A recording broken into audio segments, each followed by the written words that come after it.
옛말 중에 병가지상사라는 말이 있습니다. 그 의미는 무엇인가 하면 전쟁을 하다 보면 승리할 때도 있고 패배할 때도 있는 것처럼 우리 삶에도 보면 잘 될 때도 있고 잘못될 때도 있고 또 인생이 성공을 거둘 때도 있고 실패를 거둘 때도 있는데, 그러니까 그 가운데 일희일비하지 말고 마음을 편안하게 가지라 라고 이야기할 때 쓰는 말입니다. 사실 인생이 우리 뜻대로 되나요? 인생은 우리 뜻대로 잘 되지 않습니다. 중요한 것은 그래서 우리가 뜻을 어디다 정해두고 가야 하는가가 그래서 훨씬 더 중요할 때가 있습니다. 인생은 딱 한 번 사는 거예요. 딱 한 번 사는 인생 어떻게 사시기 원하십니까? 그 인생이 조금 더 의미가 있었으면 좋겠습니다. 그 인생이 보람이 있었으면 좋겠습니다. 그리고 그 인생이 아주 행복했으면 좋겠습니다. 예수님 시대 때 바리새인이라는 그 집단들이 있었습니다. 이 사람들은 율법을 열심히 연구한 사람들이에요. 왜냐하면 하나님의 뜻대로 사는 것이 인생에 성공하는 것이다 라는 것을 이들이 알았기 때문에 그렇고, 어떻게 이것들을 깨달았는가 하면 그 민족의 역사를 통해서 깨달은 거예요. 이스라엘이 하나님을 잘 믿고 하나님의 뜻에 따라서 행하며 나아갔을 때 하나님께서 많은 은혜를 베푸시고 성공의 길로 인도하셨습니다. 반면에 이스라엘이 하나님으로부터 멀어지고 하나님의 뜻과 관계없는 삶을 살게 되면 어렵고 힘든 삶을 살게 되었다는 것을 이들이 깨달은 거예요. 그래서 더 하나님의 뜻을 구하기 위해서, 하나님께서 무엇을 원하시는지 알기 위해서 열심히 율법을 연구했던 그런 사람들입니다.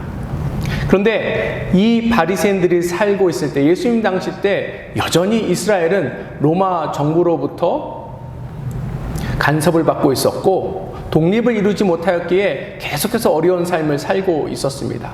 그 의미는 계속해서 이스라엘이 하나님의 뜻과는 관계없는 삶을 살고 있었다라는 것입니다. 하나님의 뜻대로 사는 인생은 어떨까요? 하나님의 뜻대로 사는 인생 가운데는 하나님께서 허락하신 생명이 있습니다. 그리고 그곳에는 하나님께서 허락하신 기쁨이 있는 거예요. 삶의 의미가 그곳에는 가득합니다. 그리고 그 삶에는 보람이 있게 되어 있는 거예요. 그러니까 하나님의 뜻을 구하는 일이 무엇보다 우리 인생 가운데 중요하다라는 사실을 우리가 늘 기억하며 나아갔으면 좋겠습니다. 오늘 본문을 보면 한 서기관이 나타납니다. 이 사람은 예수님께 나와서 하나님의 뜻이 무엇입니까? 라는 질문으로 오늘 본문이 시작되고 있어요. 이것을 통해서 우리도 우리 자신에게 한번 질문해 봤으면 좋겠습니다. 우리는 과연 하나님의 뜻대로 살고 있는가? 또 우리를 향한 하나님의 뜻은 무엇인가? 우리가 이것들을 오늘 본문을 통해서 함께 살펴보기를 원합니다. 우리가 하나님의 뜻대로 살 때 우리 인생이 기쁨이 있고 의미가 있고 보람이 있게 됩니다.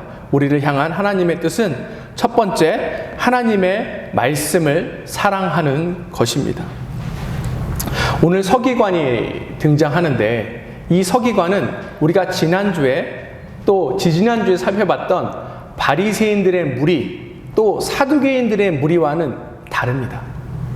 이 앞에 바리새인들의 무리와 이 사두개인들의 무리들은 예수님의 흠을 잡으려고 예수님께 나왔고, 예수님을 넘어뜨리기 위해서 예수님에게 풀지 못하는 딜레마, 어려운 질문을 던졌던 사람들이에요. 반면에 오늘 본문에 등장하는 서기관은 다른 의도와 다른 목적에서 예수님께 나아오는 것을 우리가 알 수 있습니다. 28절 함께 보도록 하겠습니다. 서기관 중 한 사람이 그들이 변론하는 것을 듣고 예수께서 잘 대답하신 줄을 알고 나와 묻되, 모든 계명 중에 첫째가 무엇이니까? 이 서기관은 예수님과 사두개인들이 서로 디베이트하고 논쟁하는 것을 옆에서 들었어요. 그리고 예수님께서 이 사두개인들에게 대답하시는 그 지혜에 탐복하게 됩니다. 그래서 이 서기관은 예수님께 진리에 대해서 묻고 싶었어요. 왜냐하면 예수님께서는 지혜가 있으시기 때문에 그렇습니다. 그래서 해답을 구하려고 오늘 28절에 본 이 질문을 한 거예요. 이 질문의 내용은 무엇입니까? 모든 계명 중에 첫째가 무엇이냐? 모든 계명 중에, 모든 율법 중에 가장 중요한 것은 무엇입니까? 라고 질문하는 거예요. 쉽게 이야기하자면 하나님의 뜻이 무엇입니까? 하나님은 우리가 무엇을 하는 것을 가장 좋아하십니까? 라고 질문하고 있는 거예요. 근데 서기관이 왜 이와 같은 질문을 예수님께 던졌을까요? 우리가 이것을 알아보기 위해서 이 당시에 이들의 배경에 대해서 좀 살펴볼 필요가 있습니다. 오늘 본문에 서기관이 나와 있는데 이 서기관도 바리새 그 파 중에 한 부류입니다. 이 사람들도 바리새인들이에요.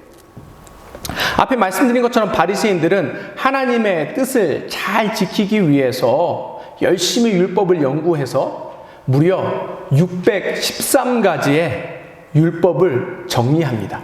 이 613가지에는 하지 말아야 될 것도 있고 해야 될 것도 있어요. 어쨌거나 이 613가지가 하나님께서 이스라엘에게 주신 그 이스라엘이 따르고 살아야 할 지침, 법이라고 생각한 거예요.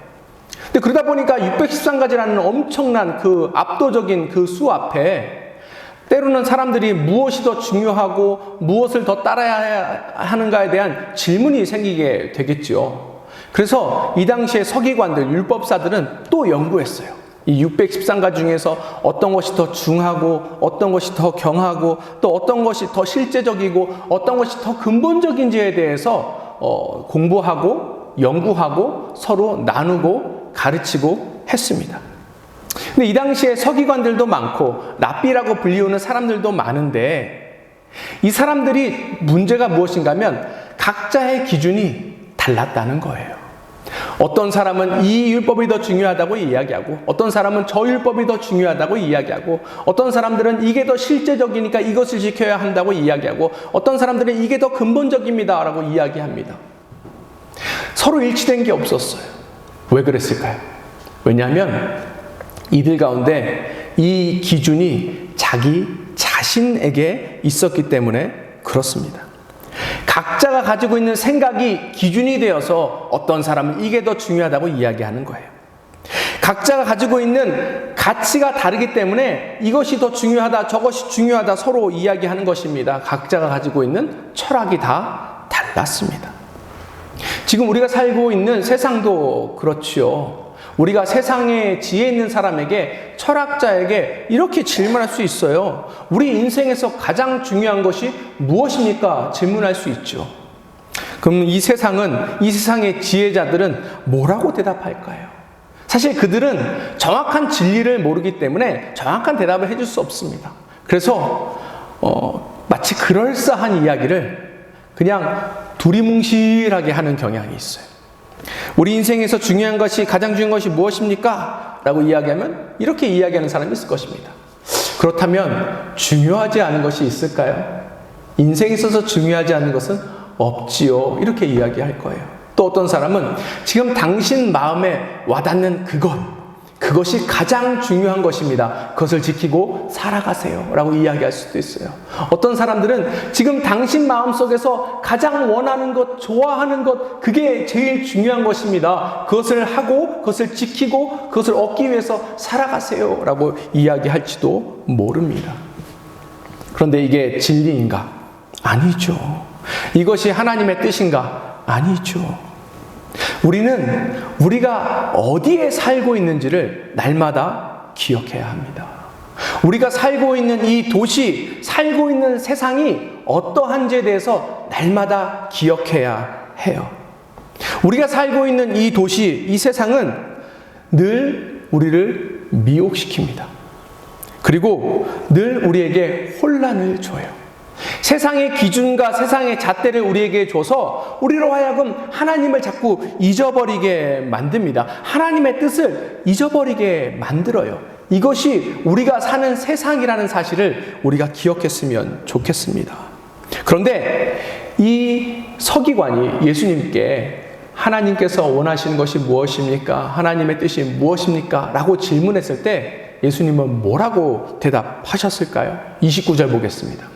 예수께서 대답하시되 첫째는 이것이니 이스라엘아 들으라 주 곧 우리 하나님은 유일한 주시니라. 예수님께서 지금 대답을 하시는데 이 대답이 어디서 나왔냐면 구약 성경, 특별히 신명기 6장 4절과 5절에서 이것을 끄집어내셨어요. 여기서 중요한 것은 무엇인가 하면 예수님은 지혜 있으신 분이지만 자신의 지혜와 자신의 생각과 자신의 가치관으로 무엇을 이야기하는 것이 아니라 변하지 않는 진리의 말씀을 가지고 그의 삶의 기준을 제시하셨다는 사실입니다. 우리가 이것을 기억해야 돼요. 세상은 날마다 변합니다. 시대가 바뀌면 변하게 되어 있어요. 세상의 가치도 시대가 변하면 바뀝니다. 철학도 바뀌어요. 사상도 바뀌어요. 그런데 영원히 바뀌지 않고 변하지 않는 것이 무엇이에요? 하나님의 진리의 말씀이에요. 그래서 예수님께서는 이 근본적인 질문 앞에 다시금 성경으로 돌아가라, 기록되어 있는 하나님의 말씀으로 돌아가라 라고 이야기하고 있는 것입니다. 신명기 6장 4절 5절 볼까요? 이스라엘아 들으라 우리 하나님 여호와는 오직 유일한 여호와시니. 같죠? 그리고 뒤에 또 보도록 하겠습니다. 너는 마음을 다하고 뜻을 다하고 힘을 다하여 내 하나님 여호와를 사랑하라. 예수님께서는 신명기 말씀을 통해서 기준을 제시하는 거예요. 늘 말씀 가운데 나아갈 때에 하나님의 뜻을 알 수 있다라고 이야기하고 있는 것입니다.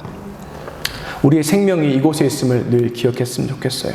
우리가 하나님의 뜻을 잃어버리고 살면 우리는 필히 실패하게 될 것입니다. 우리가 하나님의 뜻과 전혀 관계없는 삶을 살게 되면 우리는 넘어지고 우리는 암흑 속에 갇히게 될 거예요. 이사야 55장 3절 보도록 하겠습니다. 너는 귀를 기울이고 내게로 나와 들으라. 그리하면 너희 영혼이 살리라. 내가 너희를 위하여 영원한 언약을 맺으리니 곧 다윗에게 허락한 확실한 은혜이니라. 하나님께서 지금 생명과 은혜를 허락하신 거예요. 성경에 은혜라는 말이 나오는데 이 은혜의 뜻은 무엇인가 하면 나는 너를 무조건 사랑할 거야 라고 이야기하는 것이 바로 은혜입니다. 이 은혜가 하나님의 진리의 말씀 속에 우리가 있다는 사실을 기억하고 그래서 우리가 더 하나님의 말씀에 가까이 가는 시간을 가졌으면 좋겠습니다. 하루에 식사 몇 번 하세요? 3번 하시죠. 뭐 어떤 분은 2번 하시는 분도 있습니다. 근데 안 하실 수는 없잖아요. 똑같아요. 생명의 양식인 말씀도 우리가 계속해서 묵상해야 합니다. 계속해서 다가가야 해요. 그렇지 않으면 우리는 하나님 잊어버립니다. 하나님 뜻 잊어버려요. 날마다 하나님 말씀에 가까이 하여서 하나님이 주시는 이 생명, 또 하나님이 주시는 기쁨, 하나님이 주신 은혜를 늘 누리며 나아가는 여러분 됐으면 좋겠습니다. 우리를 향한 하나님의 뜻 두 번째는 하나님을 최선을 다해 사랑하는 것입니다. 예수님께서 이제 하나님의 뜻이 무엇인지에 대해서 확실하게 이야기하십니다. 다시 한번 29절, 30절 보도록 하겠습니다. 예수께서 대답하시되 첫째는 이것이니 이스라엘아 들으라 주 곧 우리 하나님은 유일한 주시라. 내 마음을 다하고 목숨을 다하고 뜻을 다하고 힘을 다하여 주 너의 하나님을 사랑하라 하신 것이요. 예수님께서 말씀하신 하나님의 뜻, 제일 중요한 게 뭐라는 거예요? 하나님을 사랑하는 것입니다. 사랑 어떻게 하죠? 우리가 사랑하는 사람들에게 사랑을 표현해야 하는데 어떻게 표현하셔요? 그냥 말씀만 나는 당신을 사랑합니다. 미국 사람들 진짜 I love you 많이 하는데 I love you 합니다. 그러면 다 됐나요? 그게 사랑하는 것인가요? 아니에요. I love you 하는 게 좋긴 좋아요. 왜냐하면 한국 사람들은 그런 말도 그런 표현도 잘 안 하니까 하면 좋긴 좋은데 그거 했다고 사랑을 한 것은 아니죠. 사랑한다고 하면 그 방법이 있습니다. 이 30절에 보니까 그 방법이 뭐예요? 마음을 다하고 목숨을 다하고 뜻을 다하고 힘을 다하는 것이 사랑하는 방법이다라고 이야기하는 것입니다. 우리가 잘 알고 있는 책인 5가지 사랑의 언어라는 책이 있습니다. 그 책이 이야기하는 것은 무엇인가 하면 사람들은 각자가 사랑받는다고 느끼는 것이 다르다는 거예요. 어떤 사람은 인정의 말을 들으면 나는 사랑받는다 라고 느낍니다. 또 어떤 사람은 함께하는 시간을 통해서 저 사람이 나를 사랑해주고 있구나 라고 느낀다고 해요.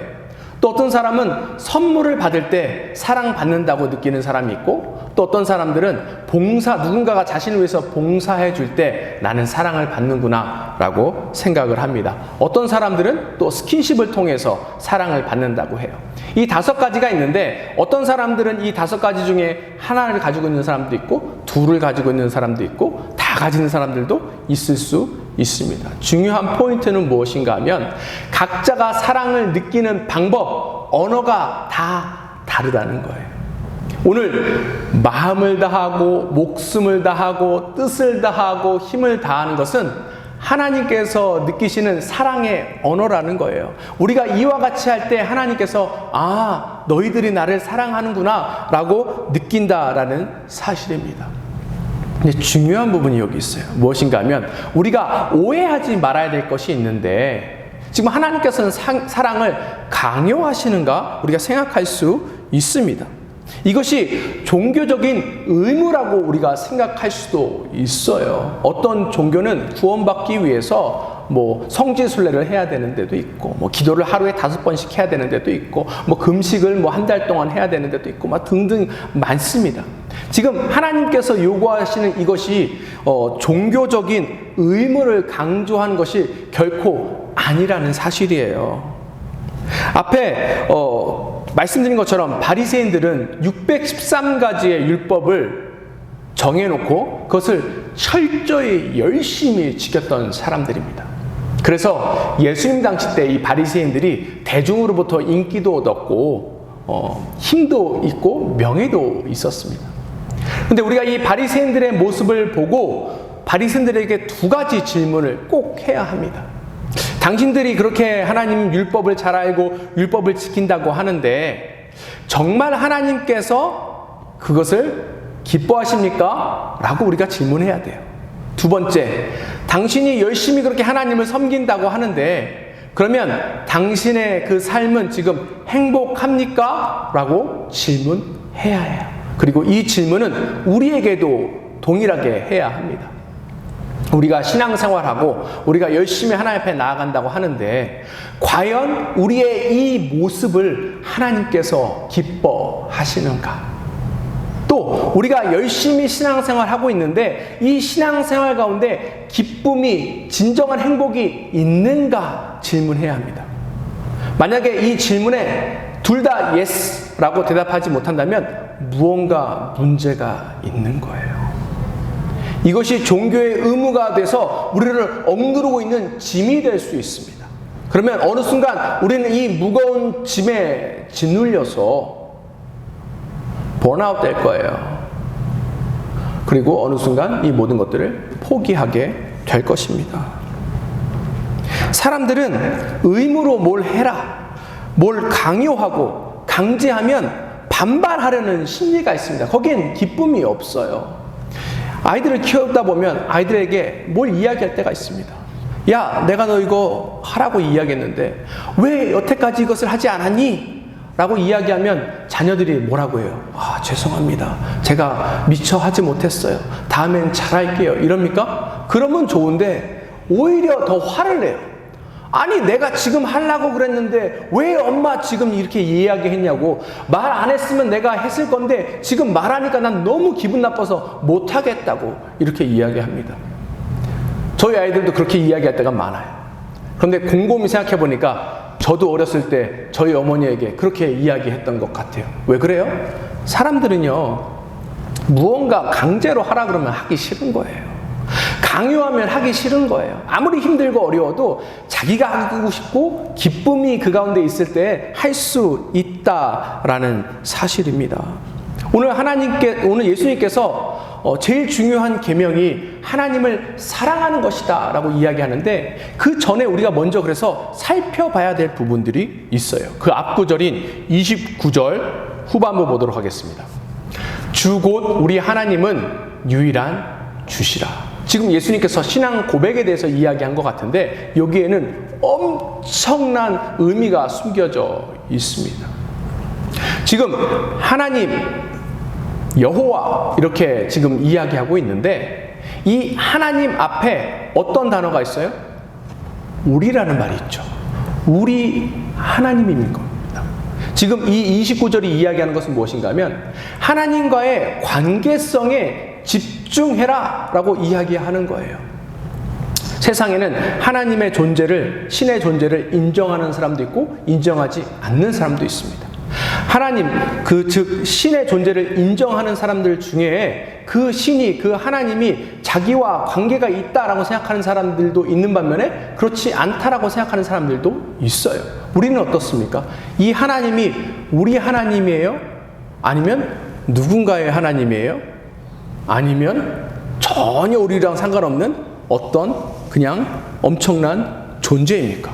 이것에 대한 답을 우리가 해야 돼요. 하나님을 생각할 때 이 하나님은 우리와 밀접한 관계가 있는 하나님입니다. 그러니 여기에 뭐라고 부르는 거예요? 우리 하나님, 나의 하나님, 이렇게 이야기하며 나아가는 것입니다. 지금 이 말씀이 신명기 말씀이라고 이야기했죠. 이 신명기는 어떤 시대입니까? 이스라엘이 광야 생활할 때예요. 이스라엘이 이집트의 노예로 400년 넘게 살았습니다. 그런데 아무도 이 이스라엘 민족을 이 노예 생활에서 해방해 주거나 구원하지 못했습니다.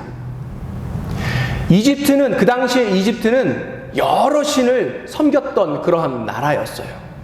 이 당시에 이집트에 살고 있던 이스라엘도 당연히 그 영향을 받았겠지요. 그리고 그들의 힘든 삶, 고된 삶, 어려운 삶을 그 신들에게 구하지 않았겠습니까? 그런데 어떤 신도 이 이스라엘을 도와주지 못했어요. 구원해주지 못했습니다. 그런데 우리 하나님께서 이 이스라엘을 이집트로부터 구원해 준 거예요. 바로로부터 구원해 준 것입니다. 이들에게 생명을 준 것이에요. 그뿐만이 아니라 하나님께서 약속하시는 젖과 꿀이 흐르는 땅으로 이들을 지금 인도해 내시고 있습니다. 이 과정 가운데 이 신명기 말씀이 이 이스라엘에게 주어진 거예요. 주 곧 우리 하나님은 유일한 주신이라 라고 고백할 때에, 그래서 이스라엘은 이 모든 것들을 기억하는 거예요. 맞아, 우리 하나님이 나의 하나님이야. 왜냐하면 세상에 어떤 존재도 우리를 구원해 주거나 우리에게 자유를 주지 못했는데 우리 하나님만 우리에게 이 모든 것을 주셨기 때문이다 라는 것을 고백하는 것입니다. 이스라엘이 이 모든 것을 알고 있는 거예요. 우리가 이것들을 늘 기억해야 합니다. 우리가 살고 있는 세상은 늘 우리를 속이고 있어요. 그래서 마치 우리가 살고 있는 세상도 우리에게 어떠한 기쁨과 어떠한 유익을 줄 수 있다라고 이야기합니다. 하나님 말고 다른 곳에도 기쁨이 있다라고 이야기하고 있어요. 우리가 돈을 갖게 되면, 명예를 갖게 되면, 권력을 갖게 되면, 또 쾌락을 누리게 되면 우리가 이 모든 기쁨을 누릴 수 있다라고 세상이 이야기한다고요. 그런데 기억하세요. 하나님 외에 다른 곳에서 기쁨을 누리려고 하는 이것이 바로 우상 숭배하는 것이라는 사실을 기억했으면 좋겠습니다. 세상은 우리로 하여금 하나님을 계속 잊게 하고 우상 숭배해서 우리의 삶을 망치려고 한다는 사실을 우리가 늘 기억해야 해요. 세상은 이 모든 것들을 얻기 위해서 뭘 하라고 얘기해요? 그래서 열심히 살라고 하죠. 열심히 살면 이 모든 것들 다 누릴 수 있다라고 이야기해요. 사실입니까? 거짓입니까? 거짓이에요. 여기 앉아 계신 분들 중에서 열심히 안 사신 분 계세요? 뭐 사람마다 서로 비교하고 뭐 그 가운데 경중을 따지면 뭐 다르게 이야기할 수 있겠지만, 제가 생각할 때에 여기 앉아 계신 분들 중에서 열심히 안 사신 분 없습니다. 정말 치열하게 사셨어요. 우리 권사님들 평생 힘들고 어려운 곳에서 사람들 상대해가면서 열심히 사셨어요. 여기 계신 분들 오늘 하루도 정말 열심히 무언가를 얻기 위해서 나아가신다고요. 대충 편하게 게으르게 사신 분이 없다라는 거예요. 그런데 과연 우리가 세상이 약속한 그 성공을 누리고 있는가? 그 기쁨을 누리고 있는가? 질문해 봐야죠. 아니에요. 그것을 우리는 얻을 수 없습니다. 다른 곳에서는 우리에게 기쁨을 주지 못해요. 다른 곳에서는 우리가 유익을 누리지 못합니다. 그러니 다시금 하나님께 집중하는 거예요. 하나님을 기억하는 거예요. 하나님께서 우리 인생 가운데 행하신 일들을 기억하는 것입니다. 하나님이 우리를 구원하신 거예요. 하나님이 우리에게 생명을 주신 것입니다. 세상은 우리를 거들떠보지도 않고 세상은 우리를 조롱하고 세상은 우리를 무시해도 하나님은 우리가 귀한 인생이다, 의미 있는 인생이다, 값진 인생이다라고 이야기해 주시는 거예요. 여기에 우리가 집중하며 나아가야 합니다. 그러면 어떻게 돼요? 당연히 그 하나님을 사랑하겠죠. 사랑하라 강요하지 않아도, 강조하지 않아도 우리가 하나님께서 우리에게 해주신 일들을 온전히 기억하고 감사한다면 당연히 하나님을 충성을 다해 사랑할 수 있을 것입니다. 마음을 다해, 목숨을 다해, 뜻을 다해, 힘을 다해 사랑할 수 있는 거예요. 이것은 무엇을 의미하냐면 전인격적으로 하나님께 나아오라, 전인격적으로 하나님을 사랑하라 라고 이야기하고 있는 것입니다. 이 당시에 바리새인들이 열심히 하나님의 율법을 지키고 하나님을 사랑한다라고 이야기했죠. 겉으로 볼 때 그렇게 보입니다. 이 사람들은 얼마나 이 율법 지키는 거에 철두철미했는지 몰라요.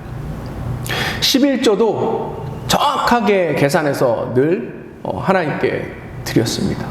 혹시 자기 텃밭에서 채소를 키워서 그것이 난다면 그 당시에 이 채소의 물가가 얼마인지도 생각해서 그거에 대해서 11조를 뛸 만큼 철저했던 사람이에요. 그래서 하나님께서 이들을 사랑하신다라고, 또 이들이 하나님을 정말 사랑한다라고 생각했습니다. 그런데 이들의 삶의 면면을 보면 그렇지 않았어요. 11조는 철저하게 드린 반면에 나머지 10의 9는 자기 마음대로 하나님의 뜻과는 관계없이 이렇게 사용하고 살아왔던 사람들이 바로 바리새인들입니다. 그러니 우리도 늘 하나님을 기억하며 나아가야 돼요. 세상은 우리로 하여금 하나님을 잊게 만듭니다. 세상은 우리로 하여금 하나님 뜻과는 전혀 관계없는 삶을 살게 만듭니다. 그래서 우리가 더욱더 하나님 사랑하며 나아갔으면 좋겠어요. 하나님을 사랑하는 그 시간을 더 많이 투자하며 나아갔으면 좋겠습니다. 그럴 때 우리 삶 가운데 놀라운 하나님의 은혜가 넘칠 줄 믿습니다. 우리를 향한 하나님의 뜻은 마지막으로 우리가 이웃을 내 몸과 같이 사랑하는 것입니다. 서기관이 예수님께 뭘 질문했어요? 가장 중요한 계명이 무엇이냐라고 질문했어요. 제일 중요한 것 하나만 이야기해 주세요 라고 질문했어요. 그런데 그거에 반해서 예수님은 두 가지에 대해서 이야기하십니다. 물론 첫 번째 하나님을 사랑하는 것이 중요하다고 이야기하는데 또 그 이후에 중요한 것이 있다라고 이야기하십니다. 31절 보도록 하겠습니다. 둘째는 이것이니 내 이웃을 내 자신과 같이 사랑하라 하신 것이라 이보다 더 큰 계명이 없느니라. 두 번째 예수님이 뭘 얘기하셨어요? 이웃을 사랑하는 거예요. 다른 사람을 사랑하는 것입니다. 이 말씀 역시 예수님께서 지어내시거나 예수님의 지혜로 이야기하신 것이 아니라 구약 성경에 있는 말씀을 인용하셔서 이야기하셨습니다. 레위기 19장 18절 후반부 보도록 하겠습니다. 내 이웃 사랑하기를 내 자신과 같이 사랑하라. 나는 여호와니라. 똑같죠. 예수님께서 이야기하신 거예요. 지금 예수님께서 강조하신 것이 무엇인가 하면 사실은 두 가지를 이야기하신 것이 아니라 하나님을 사랑하는 것이 이웃을 사랑하는 것으로 연결된다는 거예요. 하나님 사랑과 이웃 사랑은 하나라는 것을 이야기하는 것입니다. 먼저 그것을 보시기 전에 함께 살펴봐야 될 것은 우리가 다른 사람을 사랑하는 것이 쉬웁니까? 어렵습니까? 다른 사람 사랑하는 게 쉬워요, 어려워요? 어려워요. 심지어 가까운 사람이라 할지라도 그 사람 사랑하는 것 어렵습니다. 성경에 보면 인류 최초의 살인자가 나옵니다. 누구예요? 가인이에요. 가인이 누구를 죽였습니까? 동생 아벨을 죽였어요. 그러니 이 가까운 형제들 사이에서도 사랑하기 굉장히 힘들다는 것을 우리가 알 수 있습니다. 그뿐입니까?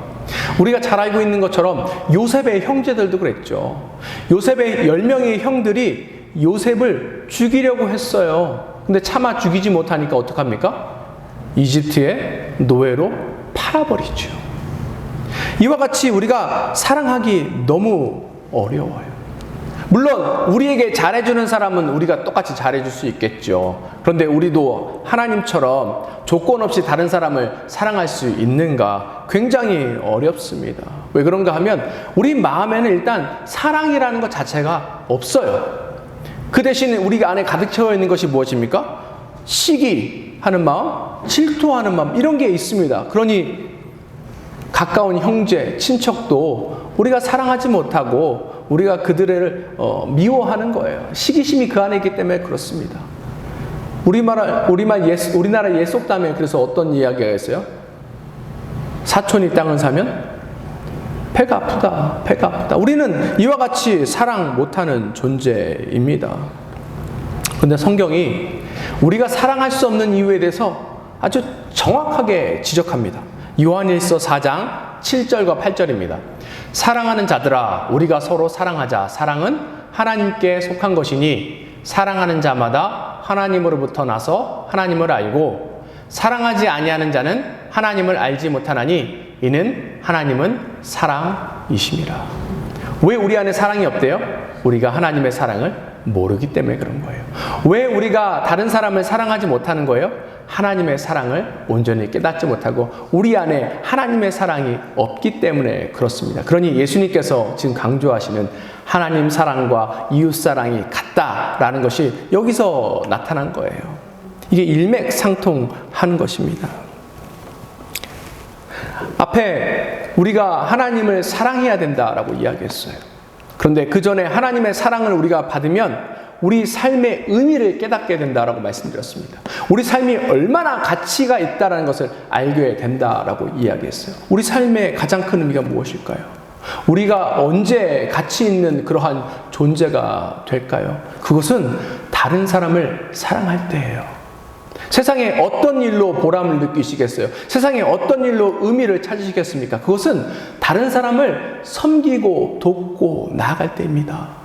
예수님은 모르는 사람들도 이 부분에 대해서 아는 사람들이 있어요. 그러니까 봉사하기도 하고 기부하기도 하고 다른 사람들을 돕기도 하는 것이죠. 이게 인간이 가질 수 있는 가장 의미 있는 일이고 가장 가치 있는 일입니다. 우리가 기도 시간에 우리 함께 동역하고 있는 선교사님들을 위해서 기도했지만 이 선교사님들이 힘들고 어려운 길을 왜 선택한 거예요? 거기에 무슨 명예가 있습니까?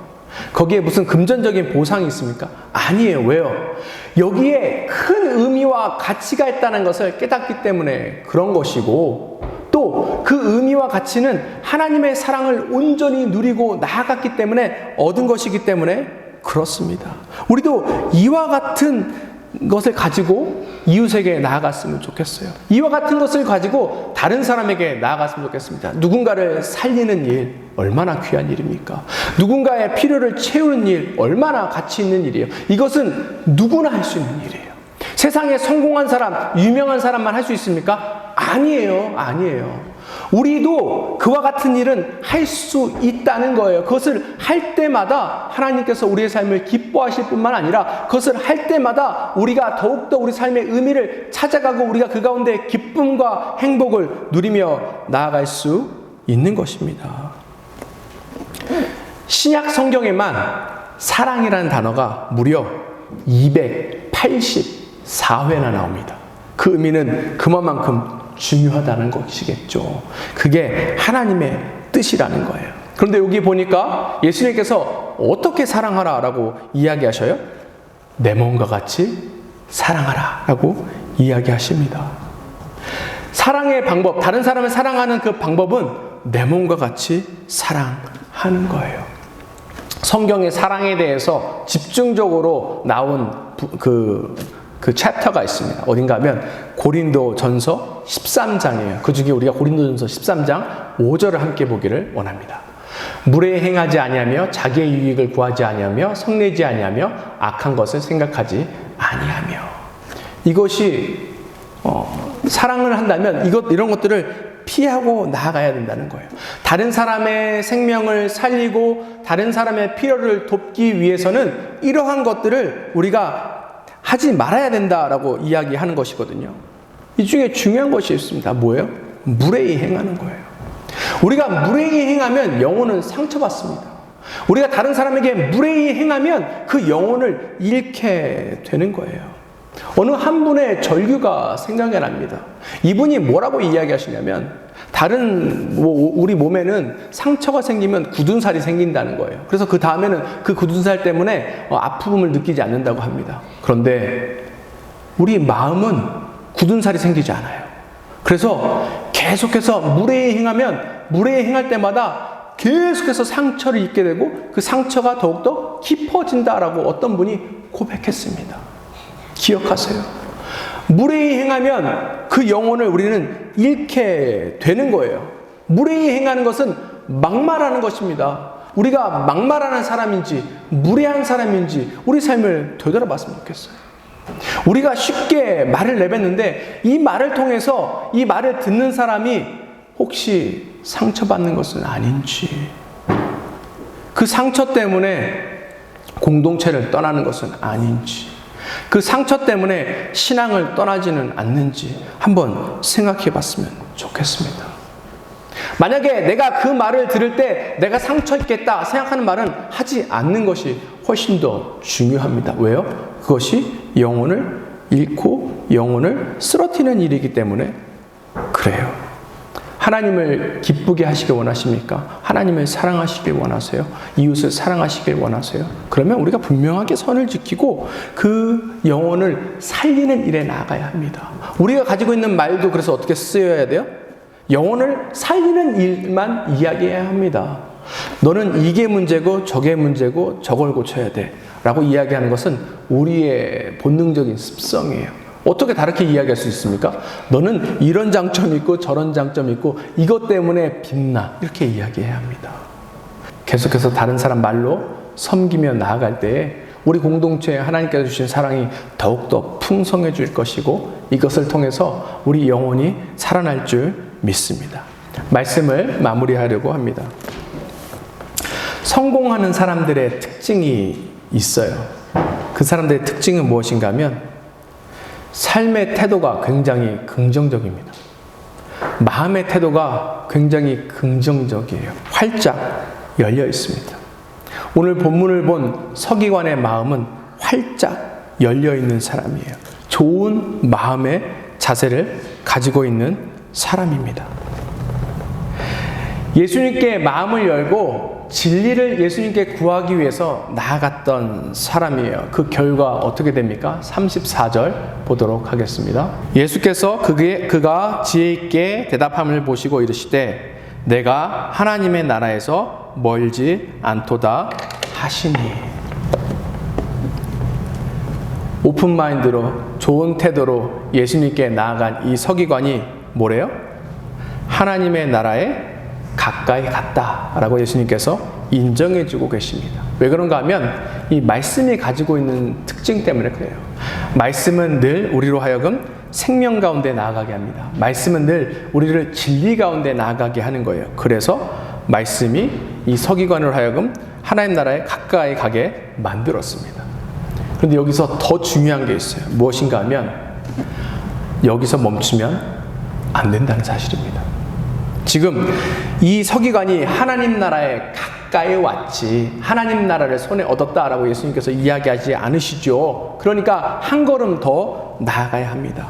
그 한 걸음 더 나아가는 것은 뭐예요? 예수님을 구세주로 고백하는 거예요. 예수님을 우리의 주인으로 고백하고 그렇게 모시며 사는 것입니다. 그럴 때 우리가 하나님 나라를 얻게 되는 것이고 하나님의 나라의 기쁨을 누리며 나아가는 것입니다. 우리가 더욱더 그래서 하나님 뜻 가운데 나아가 살았으면 좋겠습니다. 하나님 뜻이 어디에 있다고요? 기록되어 있는 말씀 가운데 있어요. 그러니 날마다 하나님 말씀을 통해서 기쁨을 누렸으면 좋겠어요. 우리가 마음과 목숨과 뜻과 정성을 다해서 하나님을 사랑함으로 하나님께서 주시는 그 기쁨을 누렸으면 좋겠습니다. 또한 우리 이웃을, 우리 옆에 있는 사람들을 우리 몸과 같이 사랑함으로 인하여서 하나님께서 주시는 그 기쁨을 날마다 누리며 나아갔으면 좋겠습니다. 함께 기도하겠습니다.